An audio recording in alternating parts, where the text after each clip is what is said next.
So what's up? Magandang gabi sa inyong lahat mga kamamay. So andito ulit ako upang mag-share at magbigay sa inyo ng ilang mga tips na maaari nyo pong kapulutan ng aral at pwede nyong i-apply sa inyong buhay pag-ibig. Okay? So at this moment of time mga kamamay, ang magiging topic natin ngayon is napakaganda na naman. So mga bagay na kailangan mong gawin para isip-isipin ka ng isang lalaki. Okay? So mga kamamay, bago natin pag-usapan yung napakagandang mga tips na to, medyo marami itong mga kamamay kasi sabi nung iba, kailangan daw nila ng mas maraming tips para sa ganon, marami yung pagpipilian nila, marami silang choice, marami silang magamit pagdating sa kanilang buhay pag-ibig. Well, eto na nga mga kamamay ang ginawa ko at talagang pinag-isipan ko para sa ganon, okay, matulungan ko kayo. So bago natin simulan yan, don't forget to click the subscribe button and notification bell para lagi kayong ma-update sa lahat ng mga love advice na ginagawa ko at ina-upload ko dito sa ating channel. Okay? So kung nakapag-subscribe ka na, maraming salamat sa iyo at simulan na natin ang video ito. So ano nga ba yung mga bagay na kailangan mong gawin para isip-isipin ka ng isang lalaki? So number 1, maging enjoyful at masarap kang kasama. Mga girls, mahalaga po ito pagdating sa isang lalaki. Baka kasi mamaya, yung ibang lalaki naboboring sa inyo. Baka kasi yung ibang mga lalaki nababagot kasama kayo. Bakit? Hindi man lang kayo ngumingiti, hindi man lang kayo masarap kasama, hindi man lamang kayo tumatawa, 'di ba? Kapag kayo ay lumalabas mga kamamay, make sure na ibigay ninyo ang lahat ng oras nyo sa isang lalaki. Okay? Make sure na nakikita ng isang lalaki na nag-i-enjoy ka, nakasama siya. Baka kasi mamaya lumalabas nga kayo, pero hindi man lang kayo nag-uusap, hindi man lang kayo nagkukumustahan, hindi man lang kayo ngumingiti. Okay? Kailangan close na close kayo kapag lumalabas kayo. Ipakita mo na enjoyful kang kasama, masarap kang kasama, masarap kang kausap. Hindi yung isang tanong, isang sagot. Kasi mga kamamay, hindi kayo isipin ng isang lalaki, especially kung kinikilala ka pa lamang ng lalaki, especially kung babago pa lang kayong nagkita at nagkasama ng lalaki. Make sure ipakita mo sa kanya na marami siyang pupwedeng abangan sa'yo. Marami siyang pupwedeng, okay, mas kilalanin, matutunan, malaman tungkol sa'yo. Okay, ganyan ang sikreto mga kamamay, mga girls, para sa ganon, isip-isipin ka ng isang lalaki. Baka mamaya, first time nyo lang nagkita, first time nyo pa lamang nagsasama, pinakita mo kaagad na boring kang kasama, na wala kang kwentang kasama. Paano uulit ng isang lalaki na makasama ka muli? Kung ganyan ang ipinakita mo, gaya nga ng sabi ko sa inyo mga kamamay, kung lalabas kayo, kung magde-date kayo, ipakita nyo yung pinakakalog na ugali ninyo. Para sa ganon, madali kang sakyan, madali kang pakisamahan, para mawiling ang isang lalaki na makilala ka pa, para mawiling ang isang lalaki na mas kilalanin ka pa at sumama ulit sa'yo sa susunod na pagkakataon na magkaroon kayong dalawa ng lakad. Baka kasi mamaya madala ang lalaki, sabihin naman ng lalaki, ala ayoko nang kilalanin yan, ala ayoko nang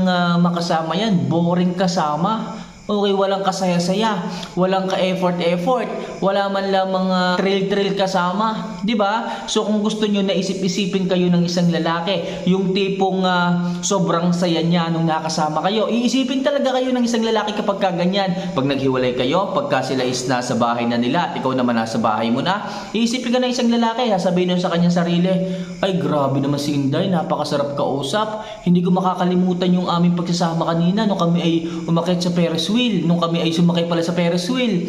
So kailan kaya ulit kami magkikita, magkakasama nito para okay makilala ko siyang lubos, 'di ba? So mga girls, ganyan ang sinasabi ko sa inyo, maging enjoyful kayo at maging masaya kayong kasama. Tatatak sa isipan ng isang lalaki na masaya kang kasama, na masarap kang kasama. At baka next time mas gustuhin niya na mas itaas pa ang status niyong dalawa sa pagiging single, sa pagiging getting to know each other. Baka gusto niya na maging magjowa na kayo. So ganyan na sinasabi ko mga kamamay, kapag gusto kang makasama palagi ng isang lalaki, kapag masaya at enjoyful kang kasama, mas gugustuhin niya na mas mapalapit pa rin sa'yo at mas iisipin ka ng isang lalaki. Okay? So number 2, iparamdam mo sa kanya na kaya mo ring maging masaya sa iba. Okay? So mga kamamay, ito sinasabi ko sa inyo para sa ganon, magkaroon ng pagkakataon ng isang lalaki na isipin kayo. magkaroon ng isang lalaki na magkaroon siya ng doubt. Yung tipong, okay, mas bigyan ka ng pagkakataon na isipin ng isipin. Kasi kapag ka nalaman ng isang lalaki na ikaw pala ay kaya mo ring maging masaya sa mga kaibigan mo, sa mga mahal mo sa buhay, sa ibang tao, iisipin ng isang lalaki na dapat sa akin lang ito nagiging masaya. Nakakaroon ng selos factor, nakakaroon ng selfishness factor sa kanya. Ibig sabihin, gusto niya siya lang ang nakakapagpasaya sa iyo. Ang ibig sabihin, gusto niya siya lang ang nakapagbibigay ng ngiti sa mga labi mo. So, siya yung gagawa ngayon ng pagkakataon na mag-effort para makasama ka, para mapangiti ka. So kapag ka nalaman niya na kaya mo rin palang maging masaya sa iba, kaya mo palang ngumiti rin sa iba, lagi kang iisipin ng isang lalaki kapag kaganyan kasi natatakot siya na baka mamaya may makilala ka na masigit pa sa kanya. Especially kung nanliligaw pa lang yung lalaki, especially kung talaga kinikilala ka pa lang ng lalaki, matatakot yan. Oras-oras gagawa yan ng effort, maging masaya ka lang sa kanya. Maagaw lang niya yung attention mo sa ibang tao. Kaya mahalaga rin mga kamamay na ipakita mo na hindi lang sa kanya umiikot ang mundo mo, na hindi lang sa kanya sumasaya ang katulad mo, para sa ganun mas isip-isipin ka niya oras-oras. Effective yan mga kamamay. Effective yan na magseselos ang isang lalaki sa mga bagay na hindi naman dapat. Okay? Kapag kaganyan tataas ngayon yung kanyang pag-iisip sa iyo. Kaya ipakita mo mga kamamay na hindi lang sa kanya sumasaya ang araw mo, na hindi lang sa kanya iikot ang mundo mo. Okay? So number 3, push and pull. Effective to mga kamamay. Pag sinabing push and pull, okay, ibig sabihin magbibigay ka ng oras sa isang lalaki. Lahat ng oras mo to the highest level, ilabas mo na. Mag-effort ka sa kanya. Okay, samahan mo siya sa mga bagay-bagay, maging sweet ka sa kanya, maging mabait ka sa kanya, maging romantic ka sa kanya. Gawin nyo po yan straight isang linggo. Okay, ipupush nyo muna lahat ng nararamdaman mo, ng mga effort mo sa kanya. Then, after 1 week, bigla ka namang mawawala. Okay, yung isang linggong sweet ka sa kanya, yung isang linggong mabait ka sa kanya, yung isang linggong concern ka sa kanya, yung isang linggong nagte-text, nagchat-chat ka sa kanya, yung isang linggong katawagan mo palagi siya, after nun, bigla kang mawala. After nun, bigla kang huminto. Sigurado ko mga kamamay, oras-oras, baka nga minu-minuto, isip-isipin ka ng isang lalaki. Baka nga mamaya, hindi magkamayaw yan ang pag-iisip sa'yo. Baka nga mamaya, pasabugin niya ang inbox mo. Okay, so sobrang dami ng chat niya sa'yo. Bakit? Eh syempre, magtataka yan. Magtataka yan kung bakit ka nagbago. Bakit ka nawala? Bakit naging ganyan ka? Naisipin yan, baka mamaya may bago na tong kinakamusta, may bago na tong kinikilala. Hindi yun maaari. Yan ang sasabihin ng isang lalaki. Ngayon, tataas ang pag-iisip ng isang lalaki sa iyo. Mamimiss ka niya, hahanap-hanapin ka niya, hahabol-habulin ka niya mga kamamay. So napakagandang tips niyang sinasabi ko sa inyo. Push and pull. Okay? So next, minsan ka lang magpapansin. Mga kamamay, isa rin po itong tips na to na makapagbibigay sa isang lalaki ng pag-iisip sa inyo. Paminsan-minsan mo lang siya pansinin. Paano? Ibig sabihin, kung lagi mo siyang pinapansin noon, magkaroon ka rin ng time na hindi rin siya pansinin. Paano? Siyempre, for example, okay, ang sweet-sweet mo ngayon, tapos bukas, bawasan mo yung pagiging sweet mo. Okay? For example, maghapon mo siyang hindi pansinin. Talagang mag-iisip yan. Baka mamaya sabihin ng isang lalaki sa'yo, meron ba akong nasabing mali? Meron ba akong nagawang mali? Bakit ganyan ka? Bigla kang nagbago. Kahapon naman, okay pa tayo. Bakit bigla kang nagbago? Bakit hindi mo na ako pinapansin ngayon? Kahapon, ang sweet-sweet mo naman sa akin. Bakit ngayon? Hindi ka man lang nag-chat, hindi ka man lang nagte-text, hindi mo ako pinapansin. Anong problema? So yan yung sinasabi ko sa inyo mga kamamay. Pag hindi mo siya paminsan-minsan pinapansin, siya yung nagtatanong kung anong dahilan kahit wala namang dahilan. Gusto mo lang hindi siya pansinin. So iisip-isipin ka ng isang lalaki kapag kaganyan. Okay? So next, laging maging ready available sa kanya. Effective din to mga kamamay. Huwag palaging available, huwag palaging samahan, huwag palaging umuo sa mga yaya ng isang lalaki. Okay? Kung dati palagi kang umuo kasi sobrang mahal mo. Kung dati palagi-lagi kang sumasama sa kanya dahil syempre interesado ka sa kanya. So ngayon, Huwag ka palaging maging available. Matuto kang tumanggi, matuto kang paghintayin ng isang lalaki. Kapag kaganyan mga kamamay, ikaw at ikaw pa rin ang sasagi sa isipan niya. Okay? Iisipin na naman niya, bakit ganun? Dati-rati naman sumasama to sa akin. Bakit ngayon tinatanggihan niya na ako? Baka mamaya may lalaki tong binibigay ng oras kaysa sa akin. Baka mamaya may choice siya na piliin yung ibang lalaki kaysa sa akin. Bakit ganun? Anong nagawa ko na naman? So, iisipin ka na naman ng isang lalaki kapag ka ganyan. Kapag ka wala kang oras sa kanya. Kapag ka binago mo yung mga ginagawa mo noon sa kanya. Nilimitahan mo ang oras mo pagdating sa kanya. Baka nga mamaya pag sinabi mong hindi ka po pwedeng sumama, tapos hintayin ka niya sa trabaho. Ibig sabihin mo sa kanya na, naku, sobrang dami kong ginagawa sa trabaho, baka hindi ako makasama sa yaya mo.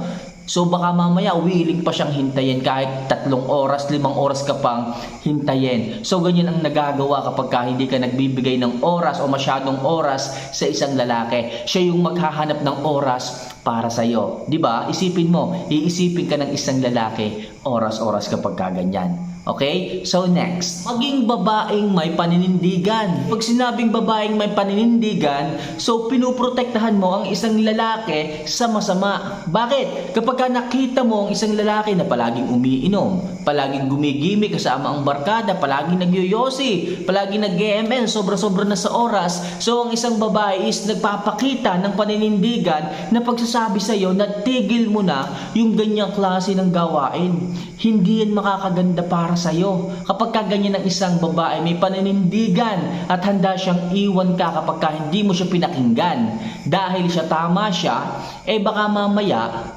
iwanan ka niya. At kapag ganyan, mayroon siya paninindigan na kaya kanyang iwan kapag hindi mo siya pinakinggan dahil tama siya. Ngayon, iisip-isipin mo ngayon ng isang babae kapag ganyan. Iisip-isipin mo, ay tama yung sinasabi ni my love.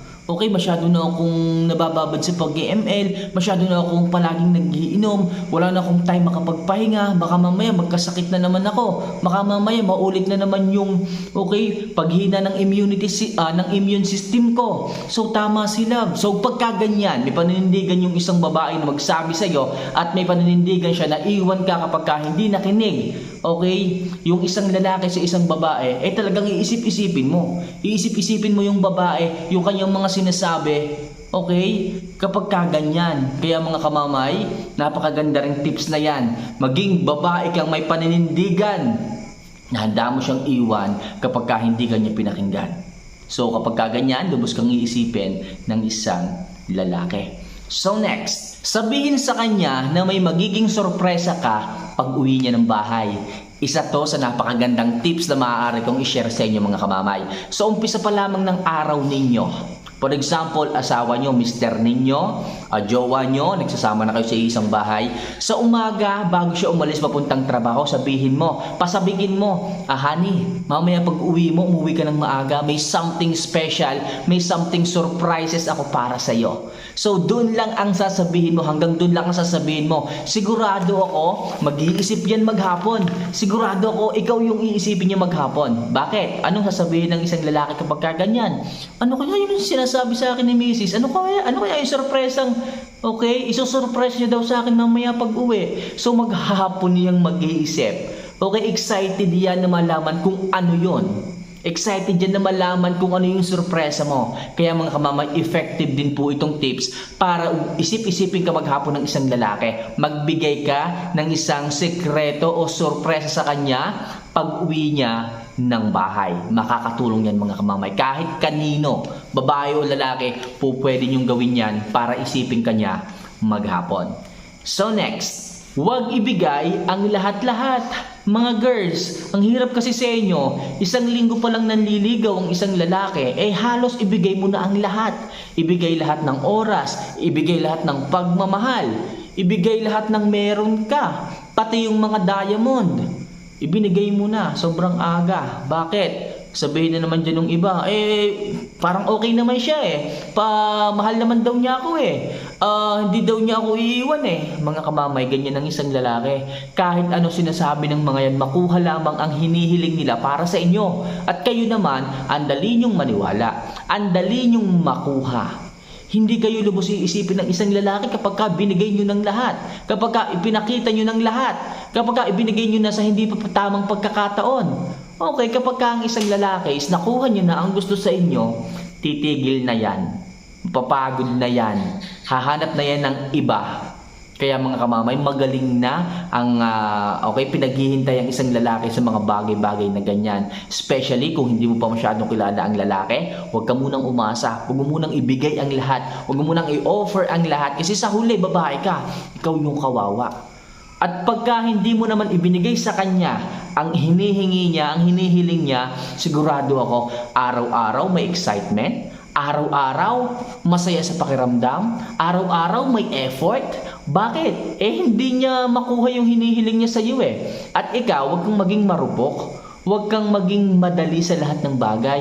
Hindi po minamadali yan. Walang deadline yan. Sa akin lamang, kilalanin nyo ng maayos. Kapag ka nasa tamang oras, panahon, pagkakataon, edad, saka nyo ibigay. Kapag kakasal na kayo, sigurado ako kapag kakasal na kayo at doon nyo palang ibinigay, masahangaan kayo ng isang lalaki. Minsan nagiging dahilan nyo ng ibang lalaki eh. Nagiging dahilan niya kung bakit yan na nagkakahiwalay yung relasyon. Bakit? Kapag hiniling daw ng isang lalaki na ibigay mo yung diamond at ibinigay mo, sabihin nila, naku, ganyan ka palang babae. Baka mamaya pag iba yung humingi, ibigay mo rin kaagad. Diba? So kapag ganyan mga kamamay, pahirapan nyo, lagyan nyo ng effort. Para sa ganon, tumaas ang value nyo sa isang lalaki. Para sa ganon, okay, maging mataas ang respeto sa'yo ng isang lalaki. Okay? So yun yung isa kong tip sa inyo para po isip-isipin kayo ng isang lalaki, huwag nyo munang ibigay ang lahat-lahat para magkaroon ng excitement sa araw-araw. Okay? So next, minsan, huwag munang magparamdam. Mga kamamay, kung ikaw palagi yung umuunang nagchat-chat, ikaw palagi yung umuunang tumatawag, ikaw palagi yung unang nangungulit, pues kung gusto mong ikaw naman ang isipin ng isang lalaki, matuto kang paminsan-minsan, huwag munang magparamdam, huwag munang umuna sa pagchat-chat, huwag munang unang makaalala. Kasi ano gagawin ng isang lalaki kung ikaw palagi ang gumagawa ng mga first move? Hindi niya na maiisip na siya yung unang mag-chat sa'yo kasi mas nauuna ka sa kanya. Pero kung pipigilan mo ang sarili mo na wag mo nang magparamdam, wag mo nang mag-text, wag mo na siyang kulitin, magkakaroon siya sa kanyang isipan ng doubt, ng pag-iisip, ng pagtataka, ng pagtatanong, ng pagkatakot kung bakit nagbago ka, kung bakit hindi ka na umuuna sa pagpaparamdam sa kanya hanggang sa mamiss ka niya, hanggang sa hanap-hanapin ka na niya. Okay? So make sure mga kamamay para isipin kanila. Okay, minsan din, iparamdam mo sa kanila kung hahanapin ka. Kung hahanapin ng isang tulad mo, kung mahalaga ka sa kanya. Kasi ang isang bagay kapag ka nawala, hinahanap yan kung mahalaga. Pero ang isang bagay kapag ka nawala at wala namang halaga, saan mo na hindi ka hahanapin hanggang sa mabaon ka na sa limot.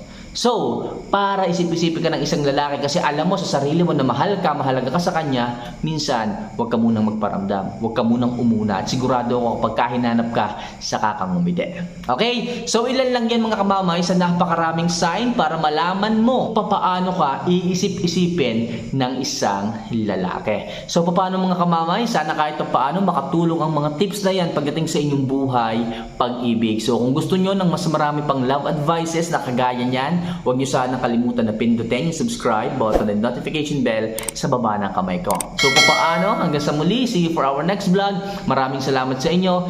Paalam.